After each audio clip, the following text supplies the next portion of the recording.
उस नई वैक्सीन की जो भारत में जिसे मंजूर कर दिया गया है, और ये डेंगू के लिए खास तौर पे वैक्सीन है। हालांकि इसकी उपलब्धता अगले साल से होगी, लेकिन भारत के ड्रग रेगुलेटर ने इसे मंजूरी दे दी है। बड़ी और अहम बात इसलिए, या बड़ी खबर इसलिए, क्योंकि भारत में डेंगू आप सब जानते हैं किसी को भी हो जाए तो एक अजीब सा मन में खुटका या खतरा आ जाता है। भले ही डॉक्टर साहब अभी हमारे जो दोनों पैनलिस्ट हैं बता रहे थे कि उतनी ज़्यादा डेथ्स नहीं होती, लेकिन कई बार डेंगू अगर हाथ से फिसला तो बात जान पे चली आती है, प्लेटलेट्स का गिरना। और ऐसे में हर आदमी डेंगू हो जाए और अगर वो समर्थ है तो चाहता है कि मैं हॉस्पिटलाइज हो ही जाऊं। लेकिन अभी जब वैक्सीन लगेगी लोगों को तो एक भरोसा आएगा कि हर बार वो हॉस्पिटलाइजेशन ज़रूरी नहीं है। अब कुछ और सवाल इससे जुड़े हुए, तो डॉक्टर राहुल, डेंगू तो देखिए एक चीज़ हो गई, लेकिन मलेरिया भी लोगों को होता है, कुछ और भी वेक्टर बॉर्न डिजीजेज होती हैं। तो क्या ये एक बड़ा होलिस्टिक कवरेज देगी या स्पेसिफिकली सिर्फ डेंगू से ही बचाव करेगी?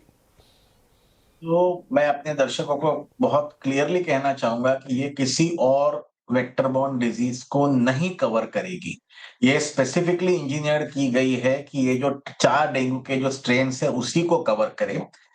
एक पॉसिबिलिटी है टेक्निकल कि बिकॉज ये फ्लैवी वायरस ग्रुप में वायरस आता है डेंगू का, तो जो उसके खिलाफ जो एंटीबॉडीज जो बनाएगा ये वैक्सीन, तो कभी कभी दूसरे जो फ्लैवी वायरस ग्रुप ऑफ वायरसेस जैसे जीका हो गया, वेस्ट नाइल हो गया, तो उनको जाके ये अटैच हो सकता है, पर कोई भी प्रोटेक्शन नहीं ऑफर करेगा।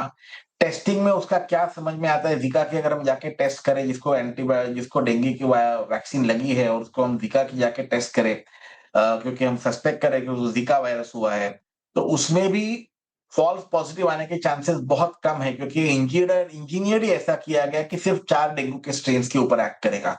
तो दर्शक पूरी तरह से समझ ले कि ये और किसी भी वायरस को या मलेरिया को कवर नहीं करेगा, प्रोटेक्शन नहीं देगा। क्लियर कि सिर्फ और सिर्फ स्पेसिफिकली डेंगू के लिए होगी। डॉक्टर संजय, कुछ लोग शो जो देख रहे हैं अब उन्होंने सवाल पूछने शुरू किए ऑनलाइन कि अभी डॉक्टर साहब ने बता दिया कि जो मरीज हैं, जैसे मान लीजिए जिन्हें ज़्यादा बड़े खतरे हैं या जिन्हें ज़्यादा बड़ी बीमारियां, उनको तो नहीं देनी, लेकिन लाइफस्टाइल डिजीज़ तो बहुत लोगों को होती है। किसी को बीपी है, किसी को शुगर है, किसी को कुछ और है। क्या उसका कोई इम्पैक्ट आएगा कि उनको देनी है नहीं देनी है? सबको देनी है, एक्सेप्ट डॉक्टर राहुल ने सब बताया कि जिनमें बहुत ही इम्यूनो कम्प्रोमाइज लोग हों। ठीक है, एचआईवी में सारे लोग इम्यूनो कम्प्रोमाइज नहीं रहते हैं। अब तो हमारे पास कंप्लीट डेटा रहता है। जैसे कुछ कैंसर के ट्रीटमेंट के पेशेंट हैं, उनको स्टेरॉइड चल रही होती है या इम्यूनिटी लेवल बहुत ही लो होता है, तो जो भी इम्यूनो कम्प्रोमाइज्ड स्टेट होता है उनमें live attenuated vaccine as a thumb rule नहीं देते हैं। बट हाइपरटेंशन, शुगर, ये सब उसके कंट्राइंडिकेशन नहीं है। कहने का मतलब ये है कि एज ए थंब रूल हम सबको देंगे, कुछ लोगों को नहीं देना है, वो डॉक्टर उस समय बता देंगे, क्योंकि ये फिर कंफ्यूजन क्रिएट करता है कि हमें लेना है नहीं लेना है। अगर मास वैक्सीनेशन करना है और जनरल फायदे के लिए करना है तो वह डॉक्टर पे हमें छोड़ देना चाहिए, वह बता देंगे, क्योंकि बहुत ही कम है, 100 में शायद एक भी नहीं आएंगे। अगर मैं एचआईवी की बात करूं तो इस कंट्री में एचआईवी की प्रेवलेंस 0.2% के आसपास है। मतलब ओवरऑल जो हमारी पॉपुलेशन है करीब 140 करोड़ पॉपुलेशन है, 25 लाख लोग जो है एचआईवी से ग्रसित है, 0.2%। तो उनको बचाने के लिए हम 99.8% लोगों को, तो इसलिए पब्लिक हेल्थ में हम हमेशा कहते हैं कि वह डॉक्टर डिसाइड कर लेगा कि किसको नहीं देना है एज ए थंब रूल। ठीक है, तो ये भी चीज क्लियर हो गई। एक सवाल और लोग पूछ रहे हैं, डॉक्टर राहुल आपके पास आता हूं इसको लेकर कि ये वैक्सीन लगी और फिर भी डेंगू हो गया, ये हो सकता है कि नहीं, पहला तो ये सवाल है। और अगर हो गया तो क्या वो फिर उतना घातक नहीं होगा, माइल्ड होगा, या तब भी आपको हॉस्पिटलाइज हो जाना चाहिए?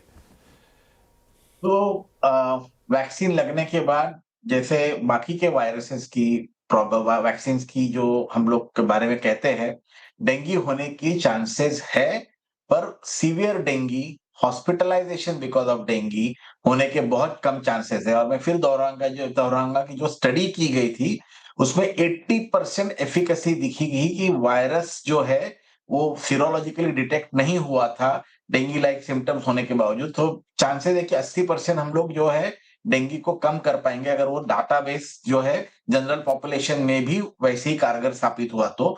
हॉस्पिटलाइजेशन डेफिनेटली 90% तक हम कम कर पाएंगे और सीवियर डेंगू को बहुत भी ज्यादा कम कर पाएंगे। तो डेंगू की जो डेथ्स है या डेंगू रिलेटेड सीवियर डेंगू जो है वो हम कम कर पाएंगे। तो ऐसा नहीं है कि डेंगू कभी भी नहीं होगा, पर अगर होगा तो सिम्टम्स बहुत माइल्ड होंगे, हॉस्पिटलाइजेशन की जरूरत शायद नहीं पड़ेगी। एक सवाल और आ गया डॉक्टर संजय, क्विकली, क्या गर्भवती महिलाओं को या फीडिंग मदर्स को भी इसे दिया जा सकेगा?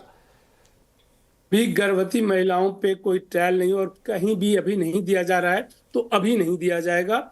जब Okay. डेटा अगर एविडेंस जनरेट होता है कि नुकसान नहीं करेगा तो उसके बाद दिया जा सकता है।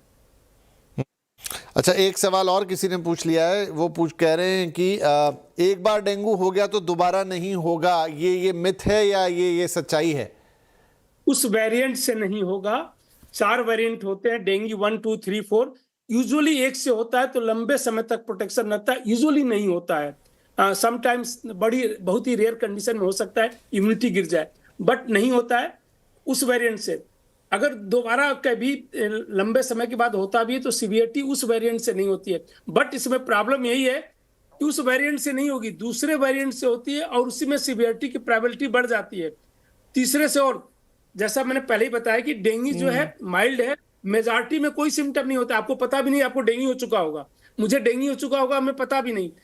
कुछ में होता है पता नहीं चलता, कुछ लोगों में पता चलता है बट माइल्ड सिम्टम्स रहते हैं, और बड़े कम परसेंटेज में सीवियर हो जाते हैं। हमें चिंता उन्हीं की रहती है जिनमें ये सीवियर हो जाता है, क्योंकि डेथ भी उन्हीं की होती है। वो प्लेटलेट जो आप बात कर रहे थे कम होता है, डेंगू शॉक सिंड्रोम हो जाता है, ये सब जो है उस कंडीशन में होता है। सो और ये जो वैक्सीन की एफिकेसी है वो उसी को है जो हमारा जो सीवियर डेंगू हो रहा था, हॉस्पिटलाइजेशन को कम कर रहा था, क्योंकि उसमें हॉस्पिटलाइजेशन की जरूरत पड़ती है।